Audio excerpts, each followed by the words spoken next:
Esha was very passionate about bringing a real and positive image of Iran and Iranian women to her community in Cal State Northridge, and so that's why she chose this project, and she was very excited about it. She was very happy, um, but you know, now she's in jail. Well, I think it's important to keep in mind one distinction, that she's not a journalist. So she came here as an art student, and she's an interdisciplinary major. Her major is not journalism, it's mass communication. She doesn't think like a journalist. She doesn't think in terms of a narrative.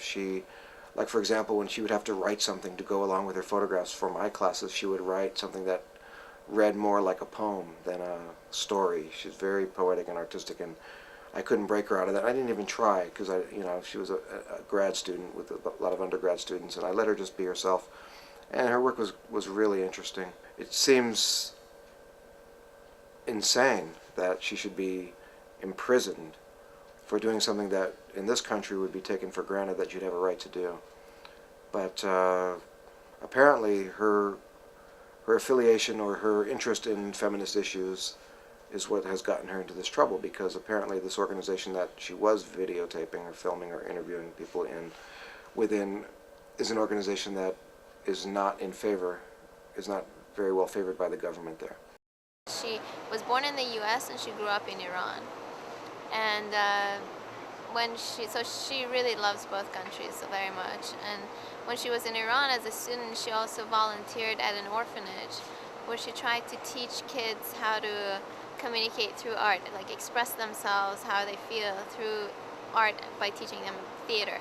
So, she's very caring, and so she really cared about Iran. She cared about, she cared about the communities that she was a part of. She was part of the Cal State Northridge community, and she was also part of this other heritage that she had. So she kind of wanted to bring the two together a little bit. I know Esha through our mutual interest in the women's movements in Iran. It's not political. It does not have any, aims at gaining power. It's not an organization even. It's just a movement. It's a signature drive. And it doesn't even have a structure. It doesn't have a structure. It doesn't have a hierarchy. So you raise awareness about what the laws are like right now, and then ask them to sign the petition. You ask them to sign the petition if they agree, if they would like to sign it. And that's basically what the campaign is about. It doesn't have specific leaders or people who decide what should be done or what shouldn't be done. I am Esha's both the overall advisor, because I run the mass communications graduate program, but then also the advisor for her master's thesis. It is a major project that goes on for, if not months, for years for most of our students. And so there's initial planning stages where you become highly educated in some particular area. So you start reading books like this, and you're reading and reading and reading lots and lots of books like this, and then kind of summarizing what you find in those books, academic books. For Esha, what she was reading was Iranian feminism text. Many of them were actually in Farsi, which is the language of Iran, although she was also reading some writings in English as well, and kind of trying to develop an understanding of all the different ways that academics, university professors have looked at feminism in Iran over the years. We talked about the idea with her idea, when she presented her idea. We were in the thesis committee meeting saying, well, think about this again, think about this carefully. If this, you could get yourself in trouble over there if they don't allow you to videotape these kinds of situations. But she was very cheerfully dismissive of that. She's very brave, and just, she didn't seem to, you might say she was naive. Some people might characterize that as being naive, and possibly it was, but she didn't seem to be so worried about that at all. It's been very, very difficult, and I was worried about her all along. She came to see me in July to say, you know, goodbye, I'm going to be leaving in a couple of weeks.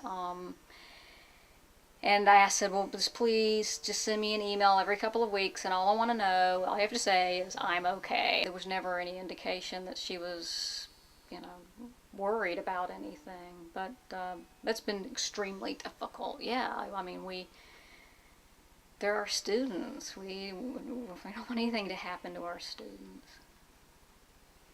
It breaks my heart that she's not here. It breaks my heart to think that Esha, who was full of energy, who is full of energy and full of livelihood and happiness, is in a situation that is absolutely depressing, that might affect her. I mean, I don't know how this is going to affect her long term, but I'm worried for her. I'm concerned.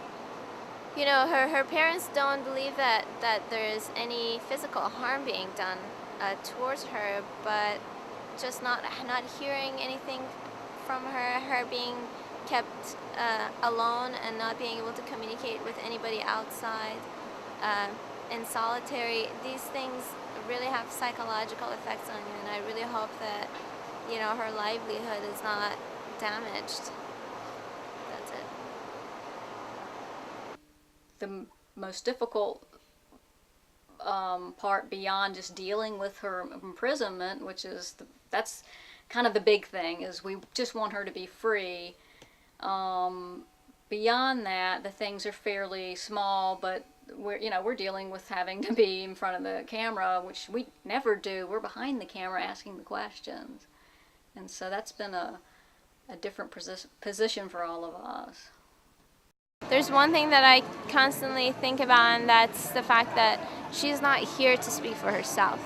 And every time I speak, me or anybody else speaks on her behalf, we're always nervous because we don't know if, you know, you always want to have your own voice. You know, when you're not here, when your voice is lost or quieted down, which is the case for Esha, other people are speaking for you. And, you know, I hope that we're doing a good job of, you know, really representing her as she is.